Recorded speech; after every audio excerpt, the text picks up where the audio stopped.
Apa yang IHSG faktorkan adalah pemulihan ekonomi tahun 2021. Apakah rupiah ini menyumbang sebagai faktor pelemahan IHSG juga? Ada korelasinya atau sebenarnya tidak ada hubungannya nih Pak?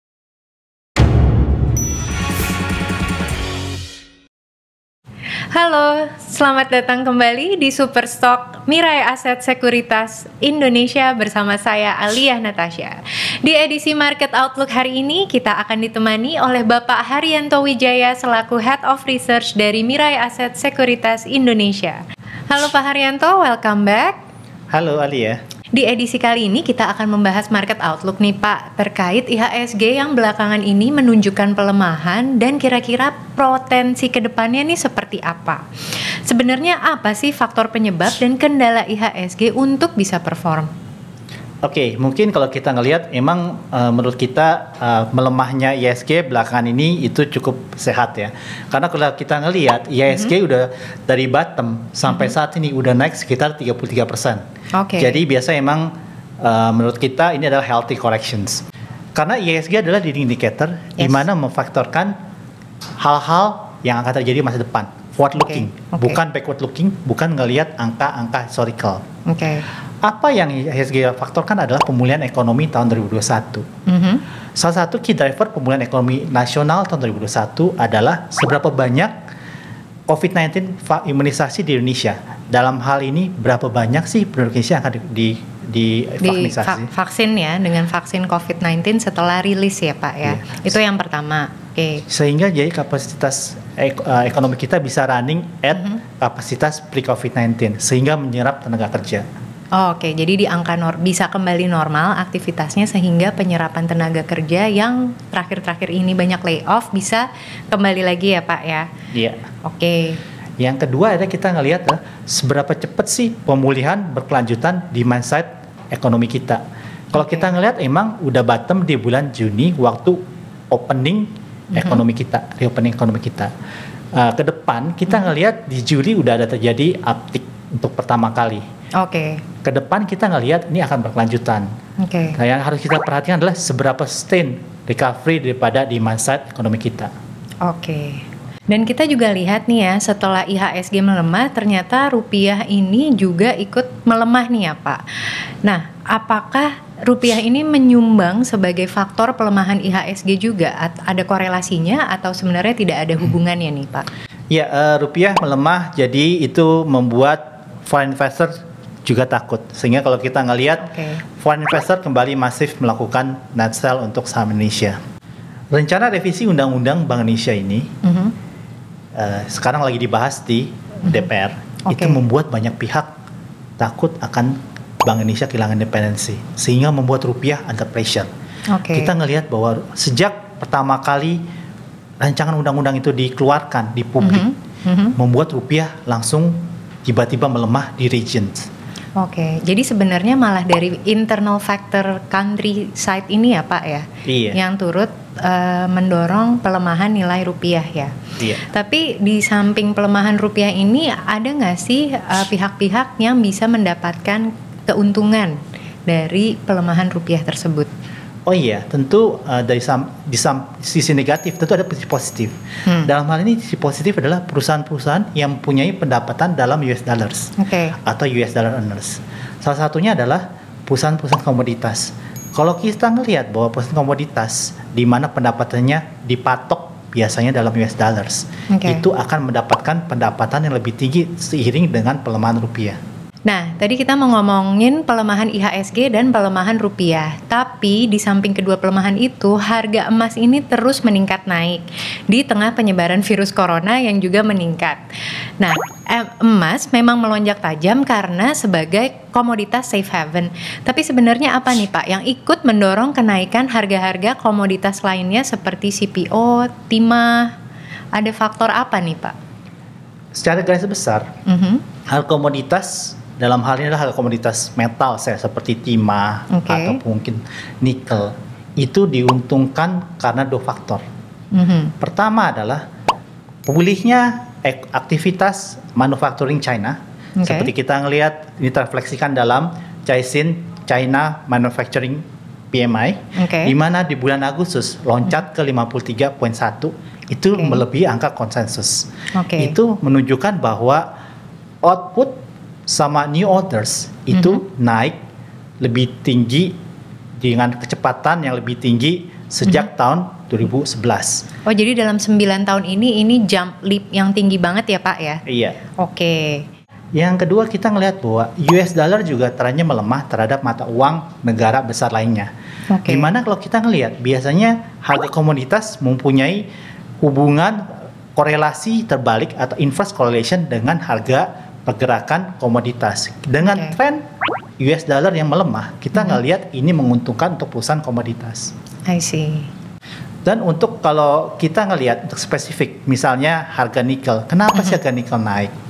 Nikel terutama digunakan untuk produksi baja. Kita ngelihat bahwa produksi baja China trennya naik. Apalagi kalau kita ngelihat China mempunyai project One Belt One Road yang sangat membutuhkan banyak baja untuk membangun rel kereta api dan pelabuhan di sepanjang area One Belt One Road tersebut.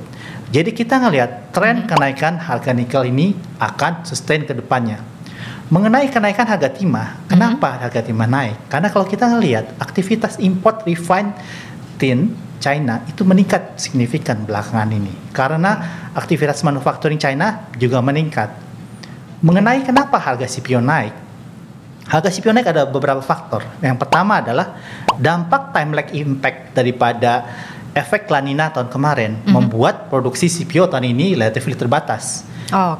Yang kedua adalah demand atas CPO di negara seperti India, China, dan Indonesia itu udah mulai recover, terutama untuk minyak makan dan untuk biodiesel.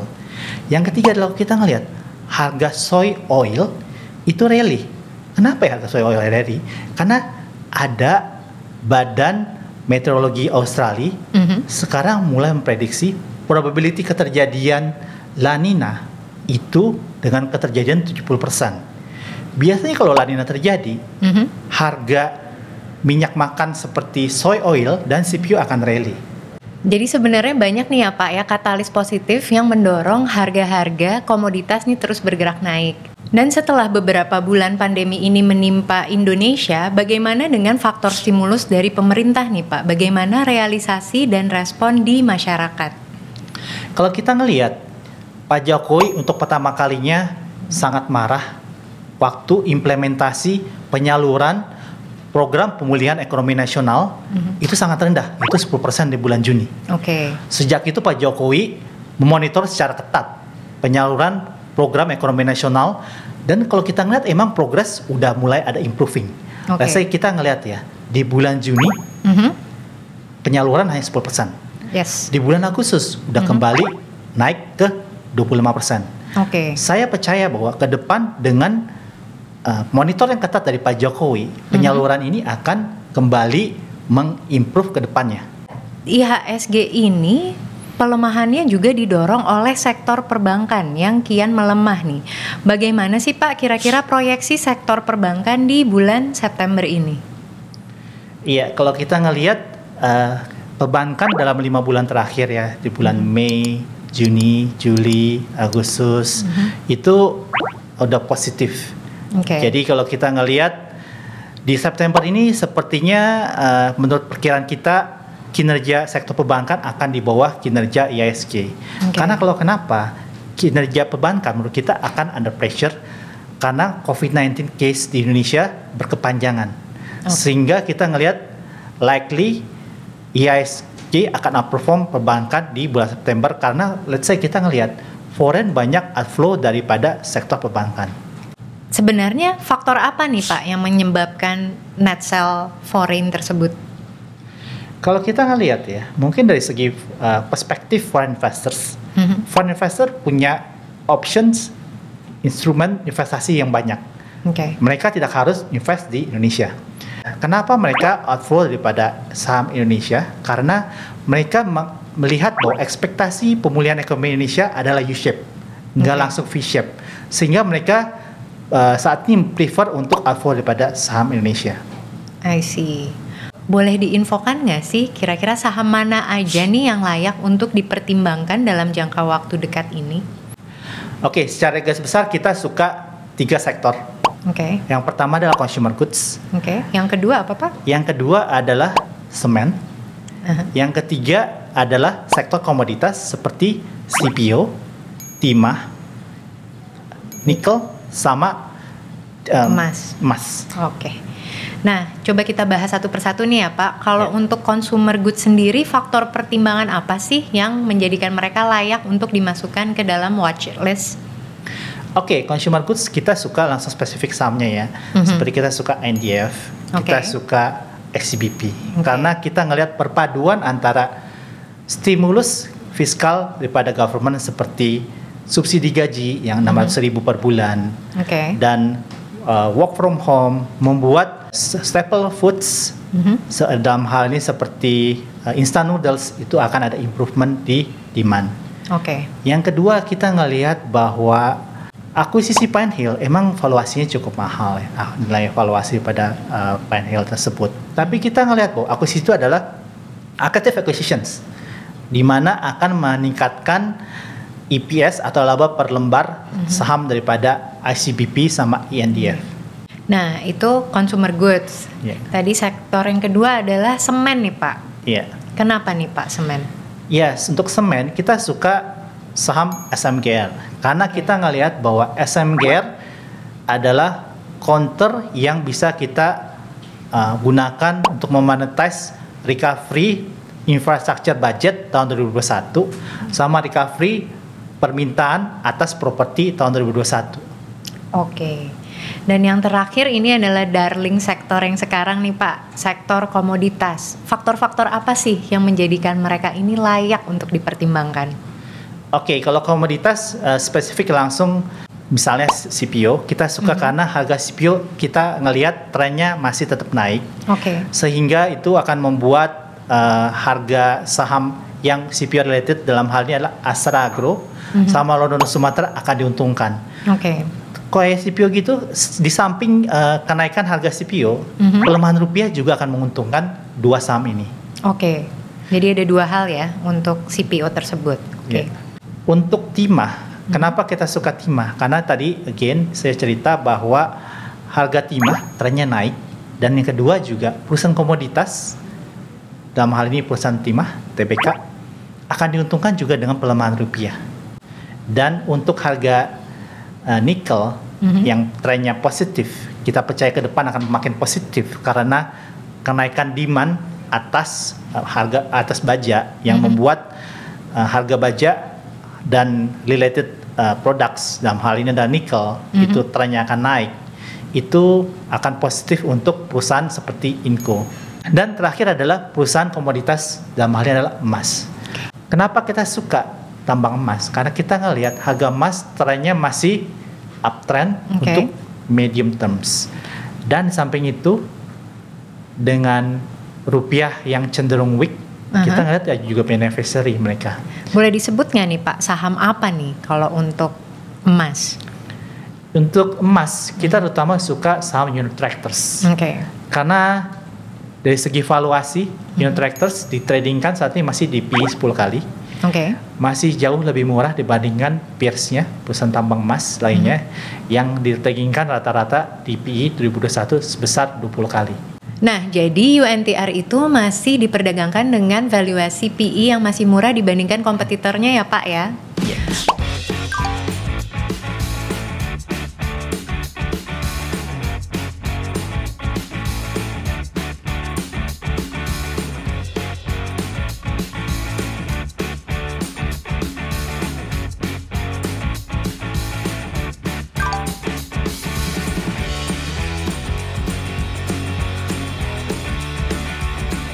Wah, terima kasih banyak nih Pak Haryanto atas sharingnya dari sekitar market outlook, pelemahan IHSG, bahkan koreksi rupiah, dan juga pilihan saham-saham stock pick beserta faktor-faktor yang menjadi pertimbangan kenapa saham-saham itu layak untuk dipilih.